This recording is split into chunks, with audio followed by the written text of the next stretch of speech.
Everybody, story time again. What a wonderful day it is. I've been very busy already this morning. I've walked my dog Sula. You might get to see her later on in the week. And I've made fires and I've filled my boiler up with pellets. And yeah, so I look a bit of a wreck this morning, don't I?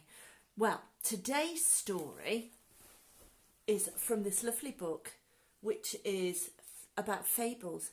Do you know what a fable is? And have you ever heard of Aesop's fables? Anybody? Well, Aesop was a bit of a legend, actually, and we're using the word legend in the right way because he was very, very famous, and he wrote lots of short stories about animals. And in these short stories, he would get the animals almost to do sort of the good things and maybe the bad things that sometimes us humans get up to. And at the end, there would be a moral. What's a moral? It's kind of the lesson that you've learnt at the end.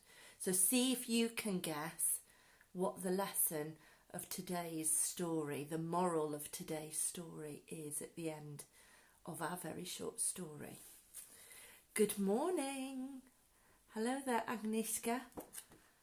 So our story today, if I can find the page, is called The Dog and His Reflection.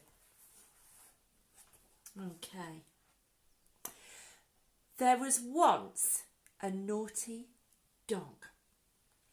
He loved to sit outside the butcher's shop and admire the strings of shiny sausages and rows of pink pork chops. How he wished he could help himself to something to eat. One day, when the butcher's back was turned, the dog ran into the shop and seized a large ham bone. Oh my goodness. And he took it away in his strong teeth. Off down the street he ran, while the butcher waved his sharpest knife and shouted after him angrily. Not surprised. That is a naughty thing to do. Oh my goodness. There he is. Can you see that butcher waving his sharp knife? That naughty dog doesn't look very upset there. Nobody has a bone as big and as tasty as mine, said the dog to himself as he set off for home. But as he crossed the bridge, what should he see but another dog with another bone? And this bone was just as big as his own. The dog was astonished. I shall have that bone, he decided. 2 bones is better than 1. With that, the silly dog opened his jaws and snapped greedily. But what a shock he got when his own bone tumbled from his mouth and plop landed with a splash right in the water. To the dog's great dismay, the bone sank quickly out of sight, and he realised he was left with none.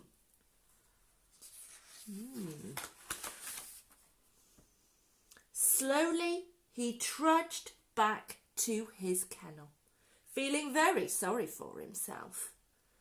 He lay down and rested his head upon his paws.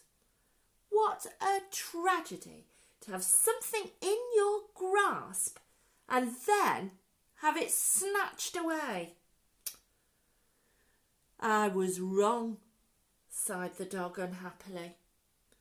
1 bone is much, much better than none. So, what's the moral of the story? Can you guess? What was the lesson? think? Yeah, be grateful for what you have got, not what you would like to go out and get more of. So what are you grateful for today? Well, I'm grateful for my warm, cuddly jumper because it's going to keep me warm on my dog walk today. Good morning, Gary. What are you grateful for? I think that you might be grateful for how brilliant you are and how talented you are at dancing.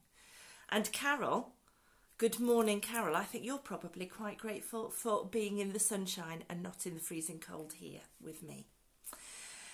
But have a think about what you're grateful for today. Maybe your mum and dad and a warm fire and maybe chocolate biscuits at snack time. Whatever it is, have a lovely day and I will see you tomorrow for more stories. I'm going to try and put this story up on my other Facebook page, Ripple Effect, and also on my YouTube channel, which is Amanda Luscombe, all lowercase. Lots of love and I'll see you tomorrow. Bye guys.